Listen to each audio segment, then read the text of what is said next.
Okay, good afternoon, Dad. Good afternoon.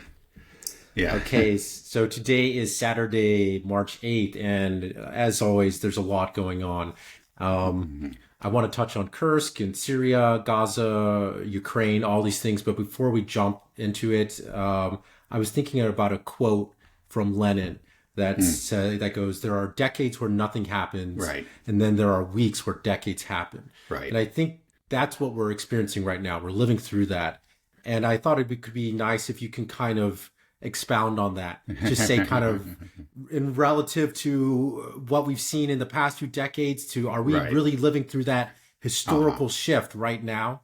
And I think when you're living through it, you don't understand it and appreciate it. So I thought maybe you can kind Yeah. of pull us back and Okay. take a Yeah. look at Well, it. I'll just use my own experience, my own life, as a reference point.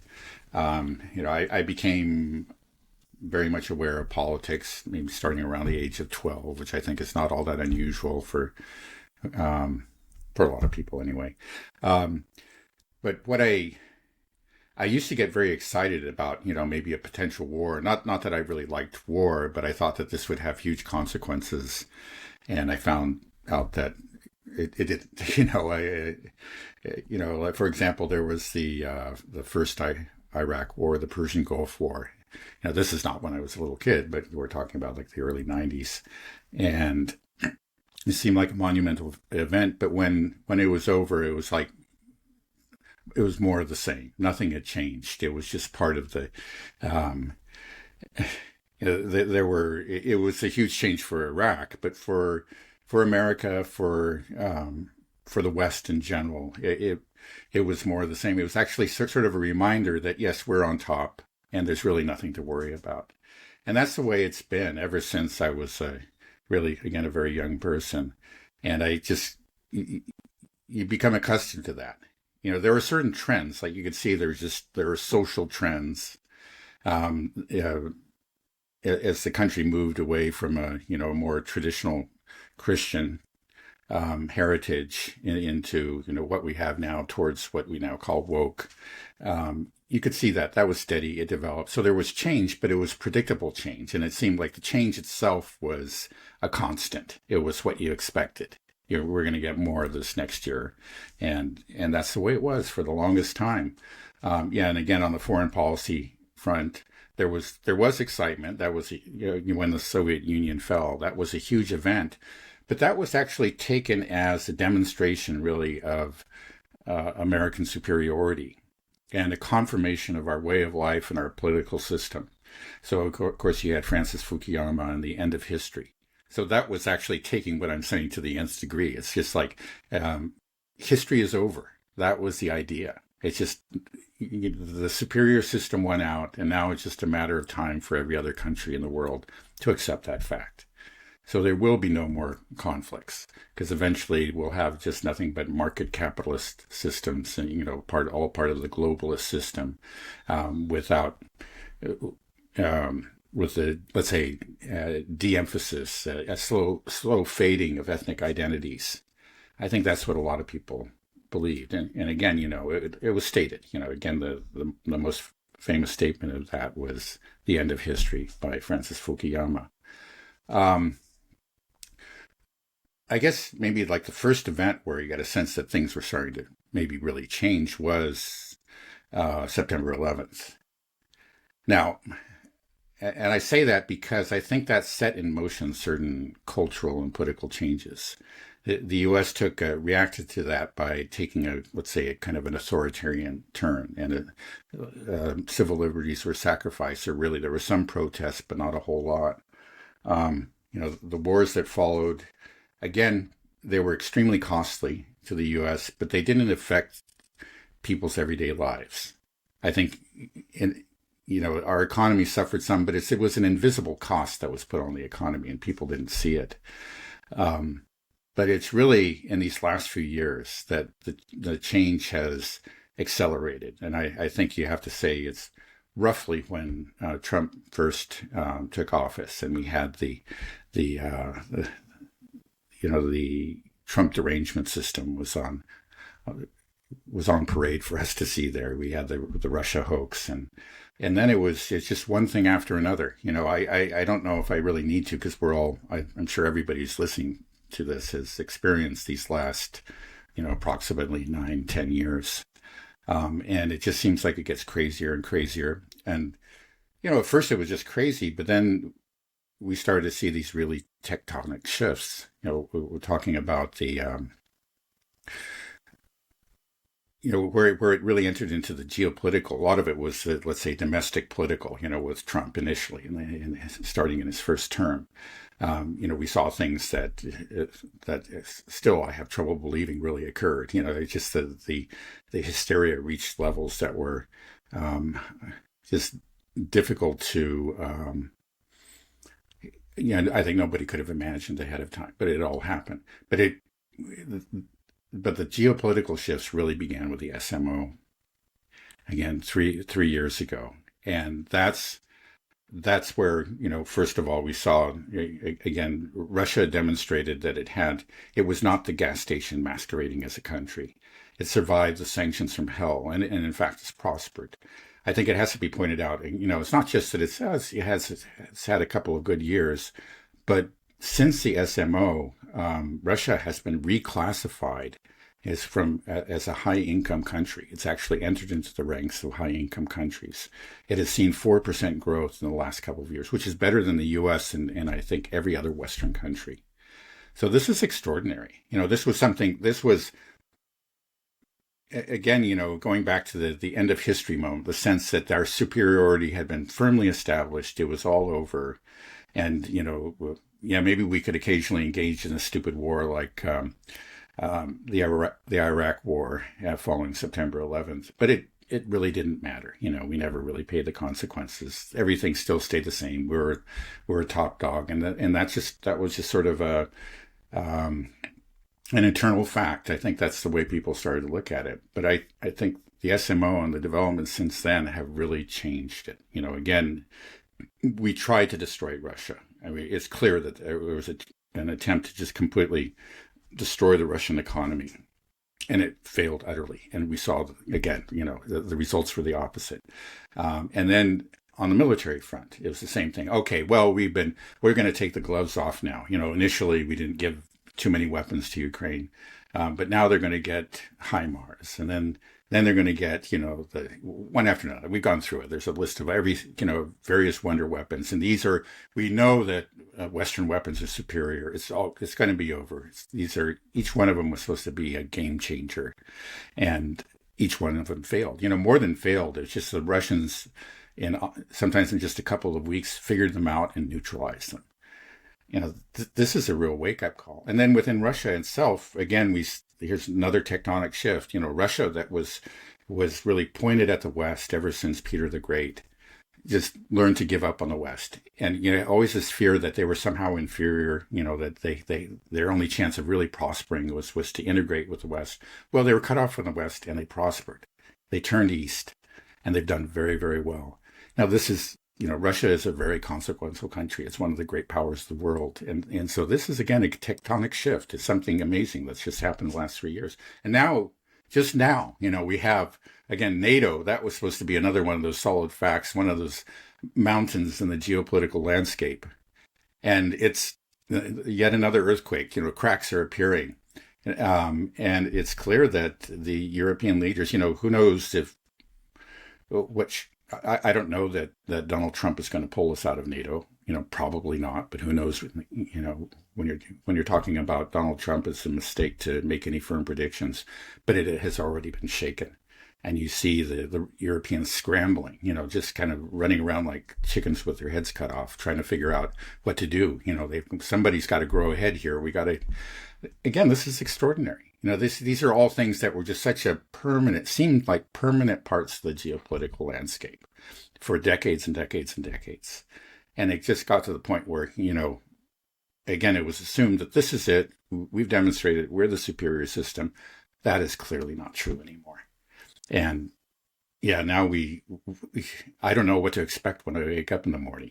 That's anything seems possible, where before it seemed like nothing. You just always knew what's going to happen.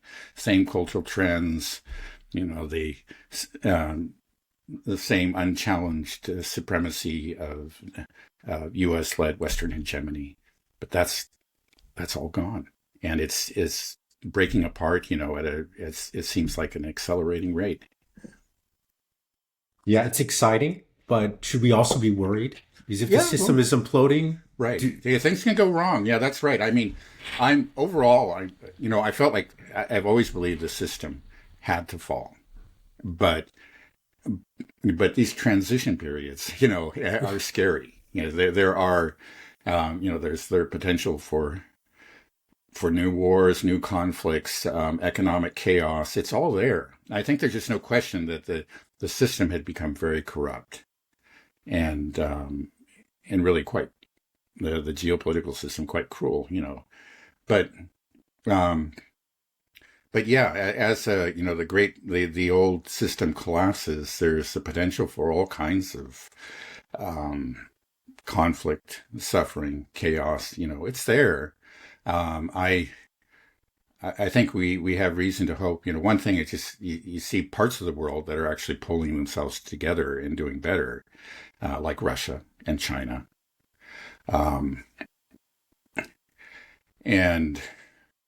but I think we're in for, here in the U.S. and the West, we're in for kind of a wild ride. I think it's something that had to happen, and in a sense, I'm glad that it's happening, but I can't deny that I'm somewhat anxious about it at the same time. I was in Shanghai from 2012 to 2022, and I come back here, and now you tell me this. Move back to Shanghai now. It's well, it can be exciting. Who knows? Maybe there will be a Republic of Tennessee, and or wherever. Yeah. Well, where do you see the most chaos ensuing in the near future? I mean, the Middle East clearly is very unstable. Well, the Middle East is, Syria and Lebanon Syria was a relatively stable country for many years. Of course, there was a civil war, but it appeared that they had at least, the problem was that they never actually took back the whole country. Syria's in chaos. Lebanon has often been in chaos, but the chaos has increased, and the actions of the Israeli government. Israel was always expansionist. It was always ethno-supremacist. Let's not kid ourselves. This is not like a new turn, but they have accelerated their expansion, and they become just completely unapologetic about their ethno-supremacism. There's just no effort to hide it. And that's potentially, it can lead to, obviously it's led to conflict already, but it could lead to even greater conflicts. We've talked about the Al-Aqsa Mosque, for example. It could bring, who knows, some really cataclysmic or kind of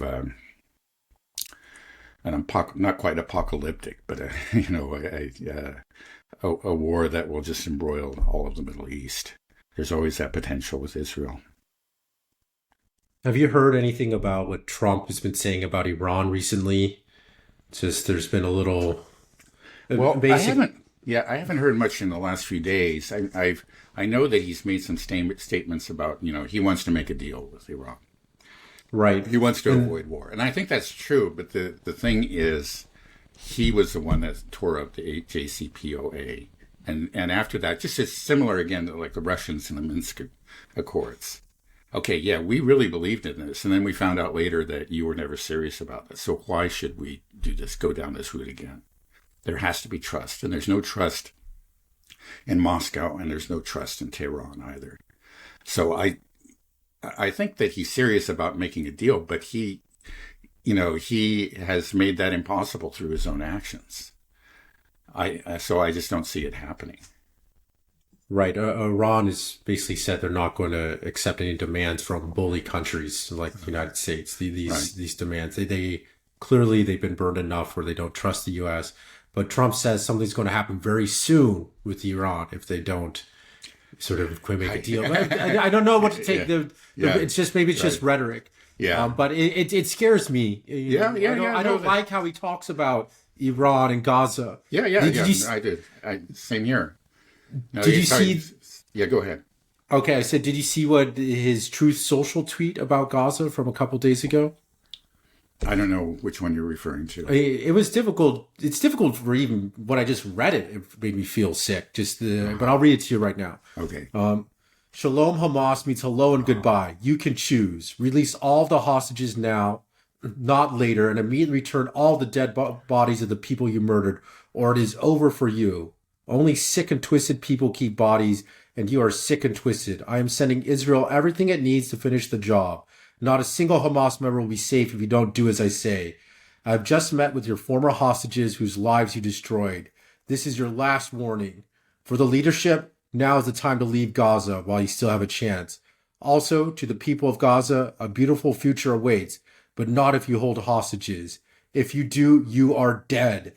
Make a smart decision. Release the hostages now, or there will be hell to pay later. Donald J. Trump, President of the United States of America. Actually, I did. Yeah, I did read that tweet. And lots of caps. Just of course. You know, in his signature style. I mean, a lot of things were just quite untrue in there, but I think most of us know that. And he has made a similar threat. He made a similar threat earlier. Remember when he said, if they're not all released by this weekend, then, there'll be hell to pay. And then the Hamas, he made it clear all, it's just like every last single one. But according to the schedule that had been agreed upon, there were 3 that were to be released, and Hamas did release those 3, and Trump didn't do anything. So I don't know what, but I mean, it just shows the complete lack of, any attempt at balance or empathy. It's the sufferings of the hostages, which I'll grant, are real, certainly for those families. But, that exists, and it's fine to talk about that. But the suffering on the other side is a 1,000-fold, it's 10,000 times. And there are so many people you could talk to, but you don't, Trump, like just about everybody else in the West, not everybody, again, there's a growing minority that are understanding what's going on, but just really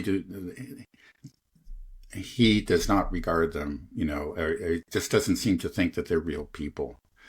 Or if they're real people, they're people without agency. They're just slaves of Hamas, and Hamas is an evil organization or something, which is it's all nonsense. And it really, it's the kind of nonsense that unfortunately has very tragic consequences. Steve Witkoff, though, from what I understand, he is contacting Hamas. Is that true? Have you heard anything about this? Right. I think what he's trying to push is an extension of the ceasefire. And apparently he actually is talking to Hamas or, somebody connected with him, which is the first. I don't know if the U.S. officials have ever, certainly not in the last many years, have they spoken directly to Hamas. So, that's good as far as it goes. But the thing is, what was supposed to happen was the second phase of this ceasefire agreement was supposed to go into effect. And that's what Hamas is saying. Hey, we agreed on this. After we've done it, Hamas, have met all the conditions, on our side of this ceasefire. That was the first phase. It's actually Israel that hasn't. You're still waiting. They're supposed to send, the 60,000 or 200,000 tents, 60,000, mobile homes, and they got maybe 10% of the tents, if that, and only 15 mobile homes. And again, the consequences are real. These are people that are just living in piles of rubble, and you hear every other day about, a baby or a young child dying from hypothermia. And this is cruel, and we have a direct breach of the ceasefire by Israel. And that's just the beginning of it. But Hamas is willing to, partly because they're just the weaker party, to accept these breaches up to a point and continue with a ceasefire. The second phase, there's supposed to be more hostage exchanges, and then Israel is supposed to pull out permanently. But Netanyahu himself has said that he doesn't want to do that. He's just made that clear many times, and he's just looking for an excuse to pull out of it entirely. And then as sort of a compromise, there's this idea of extending the first phase. And I think that's what Witkoff is involved in.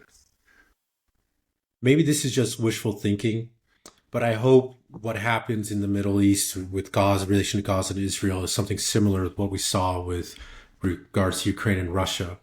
That once the Trump team will at least talk to the other side, and that's a huge first step. If they talk to Hamas and they can kind of see their point of view, and if Trump is able to come to the same conclusion with Zelensky, that it's Netanyahu that doesn't want to have a deal. That it's not Hamas here that is not willing to negotiate. It's Netanyahu. The same thing he saw with Putin and Yeah. Zelensky. Well, And in fact, I think I mentioned earlier, some years ago, he's on tape saying pretty much that he said, well, I was surprised. I talked to people on both sides, and I thought one side was going to be very reasonable. He's talking about the Palestinians and the Israelis. One side was going to be very reasonable, and the other wasn't. And it was the opposite of what I thought. And I really can't say who's who, but it seems to be obvious what he was talking about. So I believe, has some personal experience of that. So, Trump by himself, again, this guy is he conceivably really could go against the Zionists, at least on a personal level. He might want to. And if the Zionists didn't have such power in this country, I think there's a real chance that he would. But the problem is that Zionism is so powerful in this country and within his own administration, within his own party. I was looking at some opinion poll results recently, and it showed, a further diminution of support for Israel in the U.S. I mean, Israel's standing has really suffered as a result of this. It's been very damaging to them. And the U.S. is the country that they absolutely depend on. If they lose U.S. support, they're worse off than Ukraine. They're a very small country, and the only reason that they can act in the, as this regional hegemon and this regional bully is because they have the U.S. at their back. So their actions are putting, themselves as their own geopolitical position at risk. Now, anyway, about the poll results, it showed that among Democrats, it was more than half. A majority of Democrats are actually more sympathetic to the Palestinians than they are to the Israelis. It's like 53 to 33, something like that. And that's pretty significant. That's very significant. That would not have happened, even a year ago. And certainly not 2 years ago. On the Republican side, there was actually some weakening of support for Israel, but not much.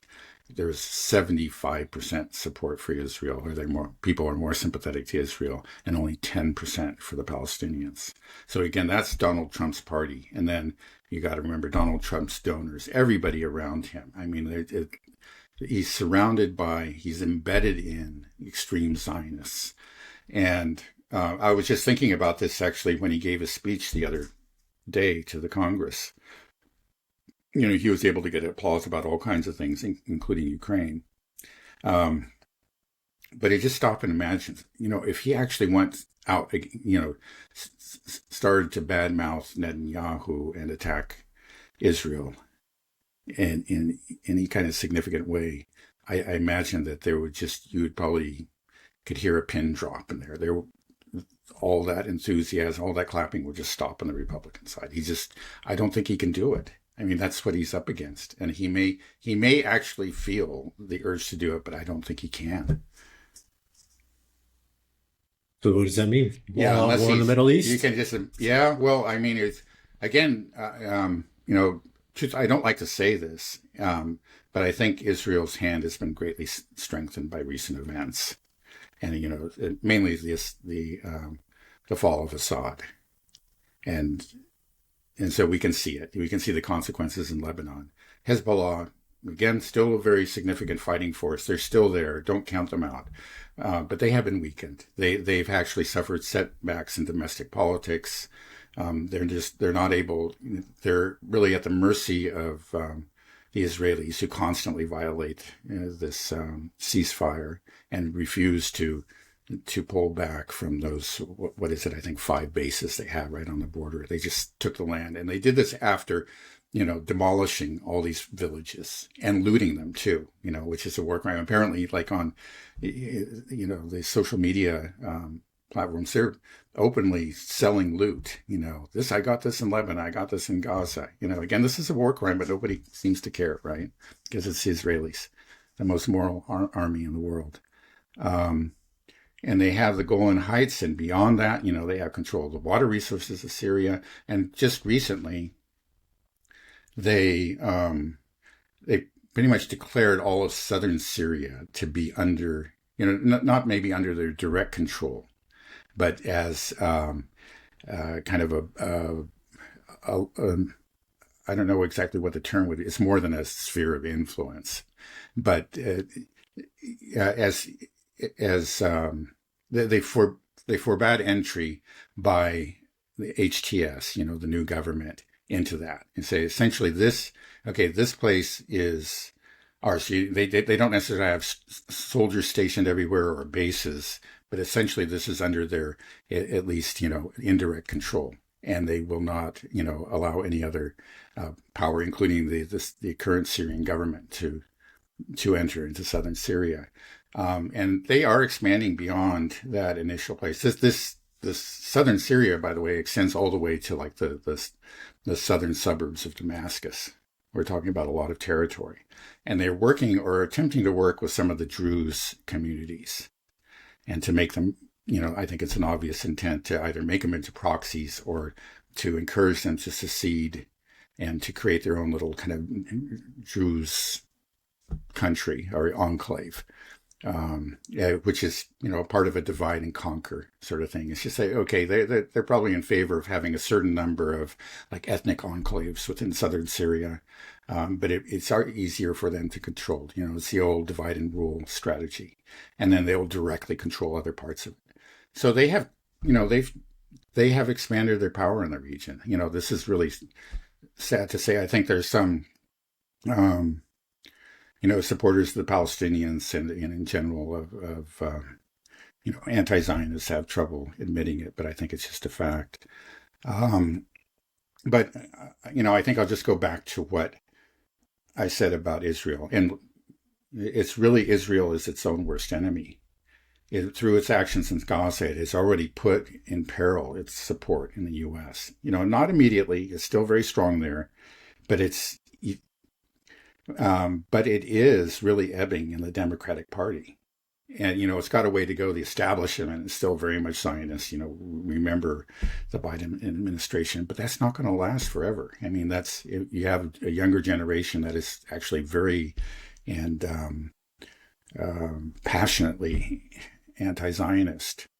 And those people are going to, move up the ranks, and there's going to be there's no guarantee that the Republicans are going to maintain control. We forget Trump's the man in charge now, but he didn't win by that much. It wasn't a landslide. And the recent polls show almost like a 50-50 split on approval and disapproval. So he could, in 4 years, we could see a Democrat in there, and that Democrat, may actually start listening to the base. Yeah, again, there are countervailing forces, all that money, Zionist money at the top. Maybe they won't, but the pressure will be growing from below anyway, to actually start to put some distance between Israel and between the U.S. and Israel. And okay, that's just talking about the U.S., but it's just the actions of Israel have seriously, I think, permanently damaged their standing in the world. And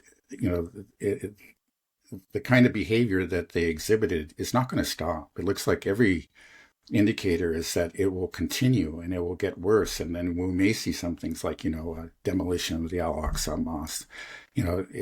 If they could kind of slow down, consolidate their gains, and kind of go back to the incremental approach, maybe Israel could last for another, generation at least. But they just seem to be on such a reckless course that I don't know how it's going to play out, but I think they're going to eventually pick a fight that they can't win, maybe most likely against Iran. Iran will keep on getting stronger, and it's going to have Russia helping it to be, to improve its military strength. And And while that's happening, again, there will be, I think eventually there just has to be a lessening of support from the US. And then they're going to find themselves in a really tight spot. I mean, you said it's already happening. Right. I saw that same Gallup poll that you're talking about. I think Right. the only 46% of Americans support Israel now, less Yeah. than half. Right. When you're looking at the whole electorate, right. Right. And then 33% support Israel, I guess like 20%. Oh, support Palestine, 33%. Yeah. And then 20%. It's just like, 10, 20 years ago, it would have been more like, 80-20 or something like that. Right. But if you just look at that trend, the Palestinian support is just moving up more rapidly, and Israeli support is going down more rapidly. And I think this trend is going to continue to accelerate. For example, Joe Rogan had somebody on, Ian Carroll, just a couple of days ago, and he was talking about, when they're talking about Epstein, he was saying, yeah, this is all Israel. It all ties back to Israel and Mossad. And then they started talking about just the founding of Israel was just founded as basically by terrorists, as Jewish Israeli, terrorist groups. Just bringing this out into the zeitgeist, I think, is huge. Yeah. That wall has been broken down. And I think more and more people are starting to realize, like, hey, why are we giving all this money to Israel? And what are they doing with it? And what's going on in Gaza exactly? Let me learn about the history. People go down that rabbit hole. Before, I think the Israeli lobby did such a good job, and mainstream media did such a good job of preventing people from even going down that rabbit hole. Once you go down it, there's no coming back out, and that's what's happening. You can't unsee what you've seen, Right. And so if they go back into Gaza, if this explodes in some other fashion with Iran, I just don't, like you said, maybe Israel's in a stronger position now, but they're reckless. They're not consolidating their gains, like you said. And the way that it's going, I just don't see Israel lasting much longer. They're going to hit a brick wall eventually. Support around the world is plummeted. Even when the U.S. it's plummeting. In that same Gallup poll, I think it was 66% of Jewish Americans are sympathetic with Palestine. Of teens, Jewish teens. Teenagers. Teenagers only. Not all Jews. But that's a huge. That's the future. That's your future. Exactly. So anyway, I think through what they've done, they've written their own. Maybe I shouldn't say death sentence, but they have. Say it. Okay. Well, okay. To the death sentence to the Zionist project. Let me put it that way. Make it clear what I'm saying. Yeah. Right. So I think, like you said, they're in a bad position now, and I just don't see it reversing at all. So there's no sign of reversal. I mean, this is okay. We're talking about the polls in the U.S., but then within Israel, you found, they're asked like, should we have been harsher on the Gazans, or is it just about right? Or you found there was quite a few. I don't think it was a majority, but a large plurality of. Close to 50% thought that the Israeli government should have been harsher, and the IDF should have been, even less restrained in their attack on Gaza. And then nearly all the rest of them said, "Oh, it was about right," and only 2% said that we actually did too much there. 2% of Jewish Israelis. So I mean, it shows that this is turned into some sort of almost cult, or kind of a death cult. And they are losing their grip on reality, because they don't seem to, there's a refusal to recognize. The old Israeli government, they did terrible things, and they clearly were Zionists, and they were stealing Palestinian land and killing Palestinians, but they're doing it slowly, and they always had a way of kind of papering it over and always pretending like they were really, really concerned. It was unfortunate this was happening, et cetera, et cetera. They knew how to talk the talk, and then, but the new crop of leaders don't do this, and they don't seem to have any fear. I guess it's at least in part, it's a consequence of all these years or decades of unconditional support. They just started to take it for granted. But I think that's a very dangerous thing to do. And because they take it for granted, they don't hide their intentions, and they're behaving very, very recklessly. Yeah, Trump, please don't blow up the Middle East. Don't let Yeah. Netanyahu drag us into a war with Iran. This is Right. scary stuff. I Yeah, hope we it's can hard to avoid say this. whether, again, he's shown himself to be an ultra-Zionist. He's given the Israelis, like in his first term, he gave them a lot of things that, previous administrations weren't willing to give them. But he's also shown a reluctance. He actually is not a warmonger. I mean, he can be a thug, and you can say a lot of unpleasant things about him that are very true, but he really does not seem to be a warmonger. So I'm just hoping that part of him will just say no to Netanyahu. Let's do it some other way. Mm-hmm. Okay, But we don't fingers know. crossed. Yeah, I mean, it's very, again, that's kind of a fool's errand, is trying to make any firm prediction about what Trump will do. Right, I won't, but yeah, I'll remain optimistic that we can avoid it because I think you're right. He doesn't want war. I think he knows that if the genocide resumes in Gaza, it's not a good look, for him, for Israel. If he actually cares about Israel, you don't let them go on murderous rampages. Right. Even if you don't care about the Palestinians, which is obviously true of the Western establishment, if you care about Israel, you should be telling them, "Hey, stop, knock it off." Right. You've already hurt yourself really badly. You continue down this road, it's going to be curtains for you. Right. But it seems like people just don't have the ability to say no to Israel. Yeah, well, yeah. Is it? Do you know much about the Epstein thing? Is there something there that they have? I think there is. I mean, yeah. Well, I don't know the extent of it, but I think that there's quite a, there's no real solid evidence. There's a lot of circumstantial evidence that that's what it was.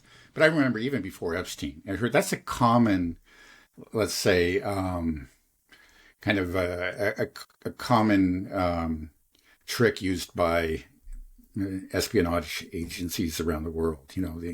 Obviously in the case you have individuals, honeypots or whatever. But yeah, you want to get compromising material on people. So this was just, it made a lot of sense from the Mossad's point of view. We'll just set this up, and we can get compromising material on like half of the elites from the Western establishment. And so, yeah, I think I can't prove it. Somebody probably can prove it, but I think there's very good reason to believe that that's what was going on there. They were getting the compromising material and using it. That's but, that's just one. That's just one lever that they have. A lot of it's just plain. There's money, and then there's media, and there's Christian Zionism. Zionism is kind of like a multi-headed hydra. It's not just one. You could get Epstein out of there and whatever, and they still have a lot of levers that they can pull. So do you think that a lot of U.S. politicians, elites, maybe Donald Trump himself, that the Israelis have come to him at some point and say, "Hey, we got dirt on you, so you listen to us"? Because if they say that, I mean, just the gall. I mean, if it was me, I'd be like, "All right, fine, burn it all down." Said like, I'm not going to live on. Well, I guess easier said than done, but it's just like, I can't believe that everybody would be like, "Oh no, I'm so scared." Unfortunately, the kind of people that rise to the top in our system seem to be those kind of people. I mean, that they again, Donald Trump is an exception. He's not that. He really is his own man, at least, which isn't always good, but he is. But most of these people are just empty suits, and that's a very bad career move. We can't let that out, and they clearly don't have any principles to speak of. So do you think that's true? Then a lot of people they're aware that they're compromised, and it's not just the Mossad. The Mossad is, it clearly was connected with Epstein, but the CIA may have been involved with it too. I remember reading years ago about how, again, this is sort of standard operating procedure among spy agencies around the world. And this was just done on such a grand scale. That's what makes it exceptional. But, trying to get compromising material on people you want to control, hey, that's what, there are probably entire departments in different spy agencies that just work on that. Yeah, what a dark world that is. Yeah. It's just... Okay, well, we won't go down these conspiracy holes too far. Can we move over to Russia? Let's talk Sure, about Kursk. sure. So I'm just before the podcast, I was just seeing on Twitter and some breaking news that Kursk, the Ukrainians are in a bad way right now in Kursk, that they're Yeah, very encircled. bad, right? Can you tell us what's going on? Yeah, okay. Well, the Russians have been just slowly tightening the noose around Kursk. They've been chipping away at it. And it was very, very slow at first, but it's been accelerating over recent weeks, and especially in the last week or so. So there was clearly a growing crisis. I think starting a couple of weeks ago, it became clear that the Ukrainians, at least a couple of weeks ago, that the Ukrainians were in danger of finding themselves encircled in this small town of Suja, which is just across the border from Sumy Oblast in Ukraine. So Suja, so it was the largest of the towns that were captured by the Ukrainians in their Kursk offensive. And now we used to talk about there was there was the Kursk territory, the Kursk pocket, as it shrunk. And then recently you hear people starting to talk about the Suja pocket because they were actually just drawing the noose. So it was almost just around Suja. And then they came in, they crossed, the Russians did, they crossed the border into Sumy. And the purpose was actually to cut off this one supply route that has been feeding the Ukrainian military, the soldiers that are there in Suja and the surrounding villages. And they've, I don't think they have taken physical control. Who knows? Because things are developing very rapidly. This morning I was looking at the reports. It's just like, oh, they take another, the situation is dire. And this is something the Ukrainians themselves are saying. The situation is dire. There may be up to 10,000 soldiers trapped. They may be entirely trapped. Already many were killed trying to escape. Again, same old story. The Ukrainians waited until too long. This was obviously something that was very important to Zelensky, and he devoted a huge amount of resources to try to hang on to Kursk.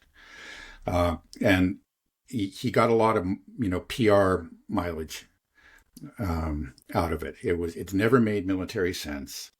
But I could see it, it's like sometimes I'll go through the kind of mainstream media stories and they would say that, look, the Ukrainians are still holding on to Kursk. Clearly, the Russians are weak. They can't, it's been, 6 months and they still can't get them out of there. This just demonstrates the strength of the Ukrainians. Well, it doesn't. The thing is the way that the Ukrainians hang on to places is they keep on, when their forces get destroyed there, they keep on sending in reserves. And it used to be, I remember like in the first year of the conflict, the first year and a half or 2 years of the conflict, they had enough reserves so they could do that all along the line. So you would see, the Russians would just keep on pounding the Ukrainians. And as they would destroy another company, another battalion, another brigade, but then the Ukrainians would move in a new brigade, plug the hole, and then it would start all over again. So you saw very little movement along the front, but again, this is a war of attrition. The Ukrainians were using up their men and their equipment. And that's what happened, in really spectacular fashion in Suja, because at this point in the war, they don't have the reserves to plug the holes all along the line. So they were taking, elite units from different places, with terrible consequences, farther south in Donetsk. And, we've seen how the Russians have made some very, very important advances there and kept on sending them up along with other reserves into Kursk, kept on feeding them in there. And the Russians kept on pounding them. And now they have essentially cut off the one supply line. So you have, maybe, again, we don't know exactly how many, maybe 10,000, maybe 7,000, who knows exactly what it is, that are just pretty much, entirely encircled. I don't think they've taken physical control of the road, but they're very close to it, and they have drones and artillery on it constantly. And there's just really no way to send supplies in or for those Ukrainian troops to get out. So it's a disaster, and it was a predictable disaster. I know that already some Western media outlets have claimed that, oh, this is a consequence of Donald Trump's, decision to stop supplying equipment, or to cut off intelligence. And that's nonsense. First of all, the equipment cut off, you're not going to see the results of that for at least, several weeks, maybe even a few months. I don't know exactly, because there's already a lot of equipment in Ukraine. And we're talking about, equipment that was already going to take a couple months actually to make it to the front. So clearly that has nothing to do with it. And then the intelligence, we're talking about, we're not talking about long range missile strikes. We're just talking about close quarters fighting.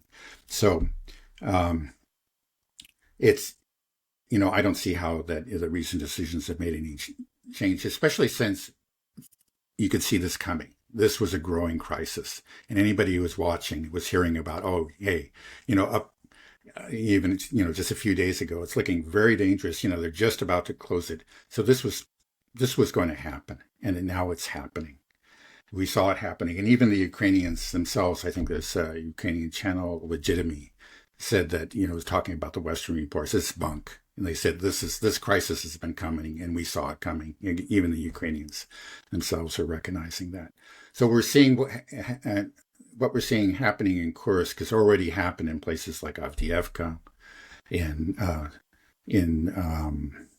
Ugledar, Kharkovo, very similar things, where the Ukrainians just stay there too long. And then the Russians just tightened the noose to the point where they had no choice. They had to leave, but then it was already too late. They could not retreat in good order. And, many of them were killed trying to escape, in those places. And it looks like it's going to happen actually on a much larger scale in Kursk. Should we expect a mass surrender? I just saw a headline that there were some. I wouldn't be surprised. Do you think there are many foreign mercenaries in Kursk?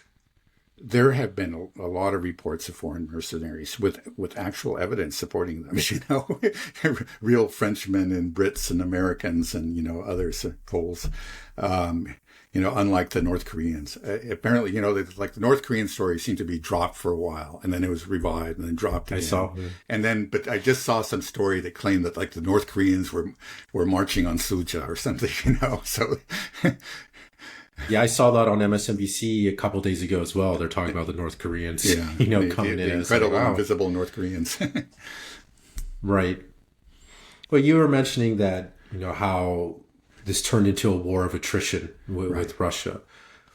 I'm wondering, that should have been apparent to everybody, right? That after the summer offensive of 2023, right? That this is all of a sudden we have changed into a war of attrition. And you don't want to get into a war of attrition with Russia on their border. It's so obvious when you are a country of 40 million against a country of 160 million that has infinite resources, and a war that they believe is existential. So when that was clear that this was a war of attrition, why weren't there more calls to say, okay, we had one shot, like you said, the U.S. military, Israeli military, it's built for these quick awe and shock campaigns, right? Shock and awe campaigns, not for these prolonged conflicts. Right. You don't want to get in a war of attrition with Russia. Anybody that's read a history book knows it always ends poorly. Yeah. So why? I guess I don't know if we want to answer that question. I've asked it so many times. Yeah, right. Well, I think, a lot of it goes down to bad leadership. And Zelensky is a deluded, incompetent military leader. He does not understand, what is needed to win a war, or at least to reduce, decrease your losses within a war.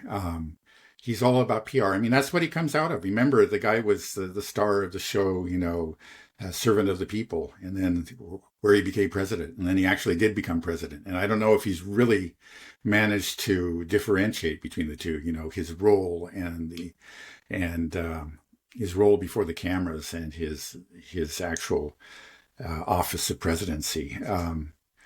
He is fixated on public relations, on the information war. And he's done very well. It seemed like it's rather overwhelming, especially in the first few months of the war.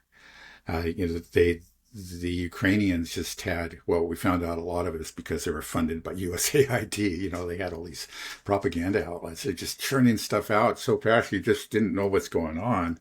And they just looked almighty and just incredible. And the Russians were just total incompetence. And the Russians just did a terrible job of explaining themselves. They don't even try, it seems.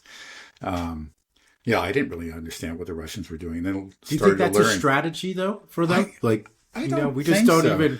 We're not going to say what we're not going to try to defend ourselves or try to tell. I think I say, but didn't Putin? I think as you yourself mentioned recently in his interview with Tucker Carlson, says there's just no point in trying. They're so much better at this than we are.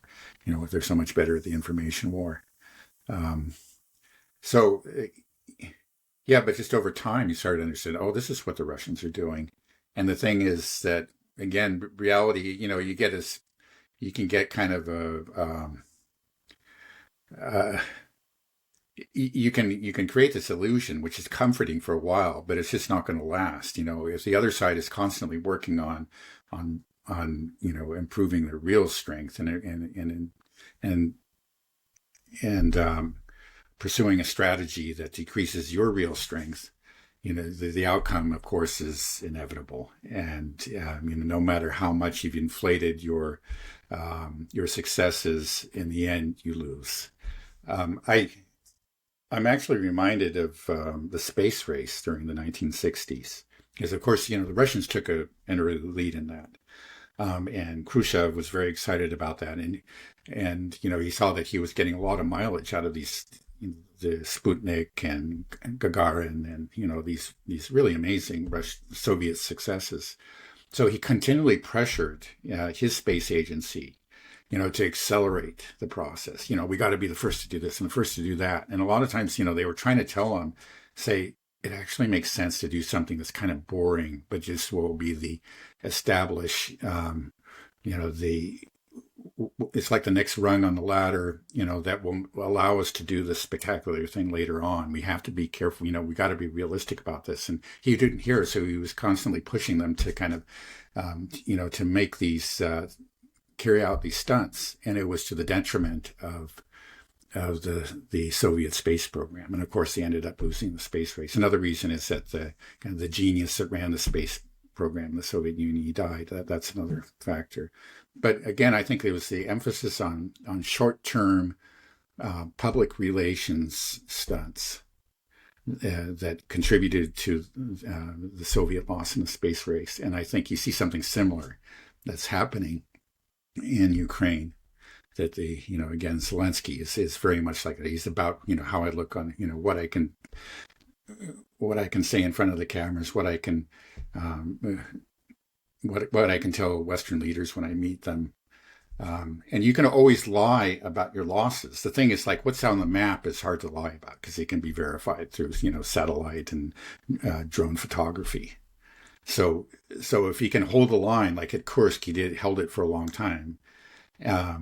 Maybe it was at the expense of tens and tens of thousands of soldiers and thousands of armored vehicles, or at least many hundreds of armored vehicles. You can always lie about that and always claim that the other side is suffering greater losses, and they always seem to believe your lies. What you can't lie about is what's happening, where the front lines are.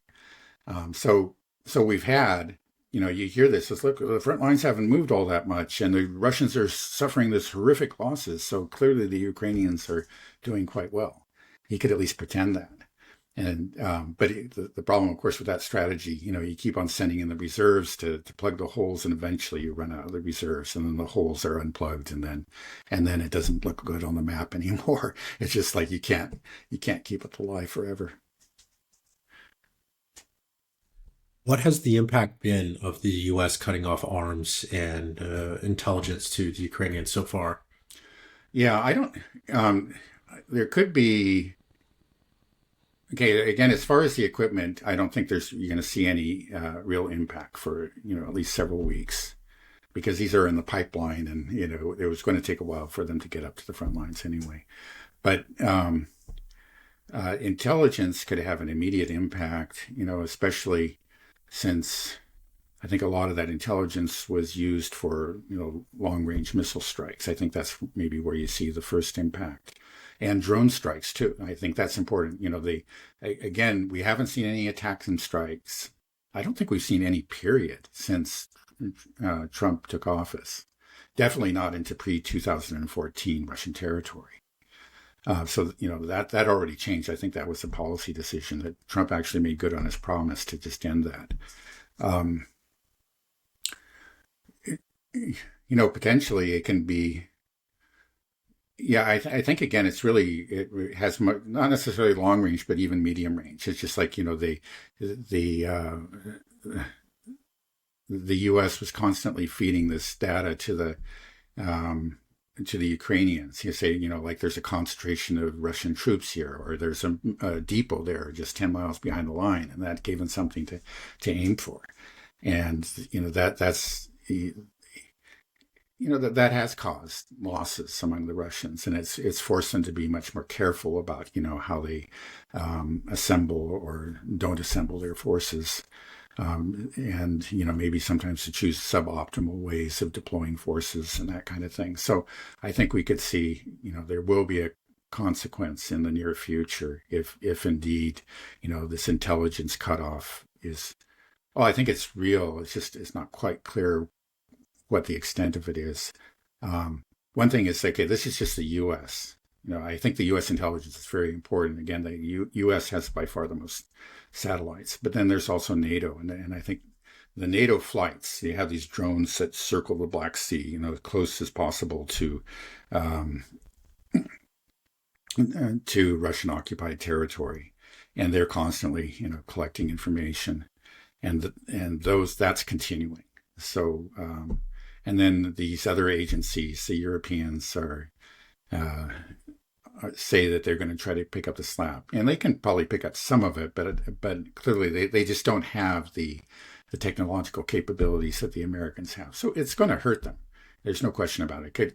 Could hurt them a lot. We'll see. Right. Yeah, I imagine it's hurting them quite a bit. I saw the Guardian run a story, something more or less just saying that the Storm Shadow missiles are no longer can be used because they relied on U.S. intelligence, U.S. data, U.S. Satellite data. And without it, then they can't use these Storm Shadow missiles. I'd heard that ahead of time, right? Again, that was reported in the dissident media. Another example where, if you get your information from solid dissident sources, you're going to do a lot better. You won't be surprised by these things down the road. But I think you never heard that in the mainstream media. Right. I mean, for us in the dissident media, it was clear that these missiles that were being fired into Russia had to be done with U.S. or NATO personnel to input the data. But I wasn't aware that Britain's missiles relied completely on the United States. Yeah, no, I'd heard that. Yeah. So yeah, that's wild though. And then you have Keir Starmer and Macron, just saying we're getting ready to go to war with Russia. And they can't even use their own equipment without us. Their missiles, which aren't even very effective to begin with, but even if they wanted to use them, it requires us. It just made me realize how impotent Europe is militarily. Right. Like, I've been complaining about just NATO being a paper tiger and just saying how this realization that the U.S. was just so powerful on paper, but in reality that we fall short in so many ways. But compared to Europe is just nothing. But they have, they like to bark pretty loudly. Yeah. Well, there's actually Glenn Deason. He's the political science professor from Norway. Made it, I thought, was a very funny and really spot on comment about the European leaders. He said, like when it comes to group photos and striking moral poses and repeating tired cliches, if it was just those things that made one powerful, Europe would clearly be a superpower. And that's what, we're getting just more and more of that. But, and just, I find the whole thing just comical. I mean, it's really,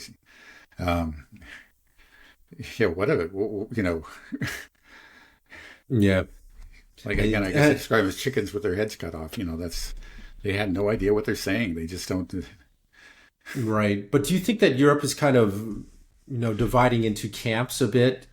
That, I mean, it's breaking apart. I mean, that's the problem with the EU. It's not when things are really on the line. Yeah. They don't have, Right. uniformity. They Right. don't have cohesion.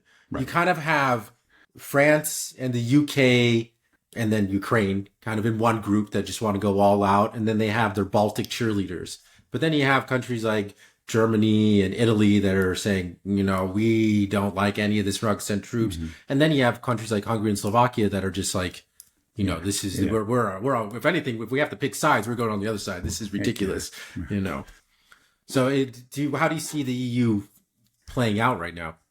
Well, they have they have what's called a collective action problem. There are Let me let those up real quick. Sorry. No problem.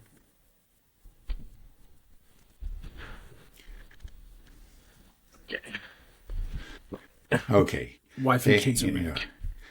Yeah, they have a collective action problem. I mean, what are there? 28 members in the EU, and then plus Britain. And to get them all to do the same thing is, well, in the absence of some dominant power, it is pretty much impossible. And now there used to be that dominant power, and that was the U.S. That was a role that the U.S. they were able to impose a certain coherence on Europe. And now that the U.S. is gone, well, okay, there's a vacuum. There's a power vacuum. You do need some kind of leader, not, maybe ideally a centralized authority, but at least a leader, that plays a dominant role and can kind of pretty much set the course for all of Europe. So what you have, I think, is just like you have Macron and, a lot of this really, I think, bizarre and speeches that he's given recently. And he clearly wants to fill that role. He wants to become the leader of Europe. But the Germans, obviously are going to have something to say about that, and the Brits too. So, we're going to see, I think, a lot of jockeying for position. And in the end, I just don't think it's going to succeed. Nobody really has that dominant position. So the fact, or the apparent, it hasn't quite happened, but but these statements by Donald Trump, his open spats with Europe have woken them up to the fact, again, that, like I was saying earlier at the beginning, that NATO isn't forever. And, the U.S.-led Western hegemony is something that they had relied on and taken for granted. They can't anymore. I mean, even if the Democrats come back again, who's to say that in the next term it'll be a J.D. Vance or something? So it's just something that they can't rely on, and they're trying to come to grips with it. But I don't think none of these people seem to be capable of actually dealing with reality. Again, they're like Glenn Deason said, it's like they're more photo ops. Let's have another group photo. Let's repeat, we're standing with Ukraine yet again. That'll do it. Yeah, I got the most incredible statement of all, I think, was from Donald Tusk, the Prime Minister of Poland. It was just a couple of days ago, where he said that a united Europe is capable of winning any conflict, whether it be military, financial, economic, with Russia. We simply are stronger, he said. We just needed to believe it. I don't know what, it's just like, what planet are you living on? Yeah. But it's just something like, I think the emphasis, we just need to believe, that's it. It's just like, yeah, but what are you going to do? That's right. Tell that to the soldiers on the front. You guys got to believe harder. Right. That's your problem. You have a bad outlook on this war. It's insanity. Yeah, it's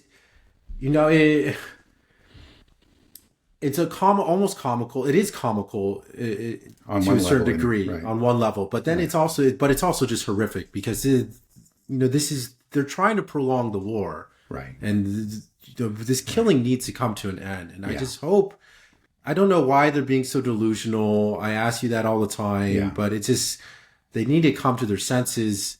Right. Get Yeah. Well, again, I think they say they stand with Ukraine, like it's all about Ukraine. We can't abandon Ukraine, but it's their support for Ukraine, and their support for, let's say, the really the most hawkish and elements within Ukraine that has brought Ukraine to where it is, to the tragedy that it's happened. If again, there have been many chances to have a peace. We've talked about it. There were the Minsk Accords. There was the offer that the Russians put on the table right before the SMO launched. There was the Istanbul Agreement, right? And every one of those was torpedoed, both by Europeans and by the Americans. Each one of those would have spared them of this horrible war. But then, like within the war, things have been gotten. They've ever since the war really got underway, they've been repeating these same tired cliches. We stand with Ukraine, whatever it takes, all these things again and again. And things get worse and worse and worse for Ukraine. And there's just simply no reason to believe that that'll change. They had put Ukraine on a trajectory, towards total destruction. And, but they, at the same time, they're claiming to be very moral, and it's all about the concern for Ukraine. As they insist on this policy that can only have as its ultimate consequence, the complete destruction of Ukraine. They claim to say, we're doing this for Ukraine. Very true. Okay, Dad, let's end it there. Okay. Okay, have a good weekend. Okay, you too. All right, bye-bye. Bye.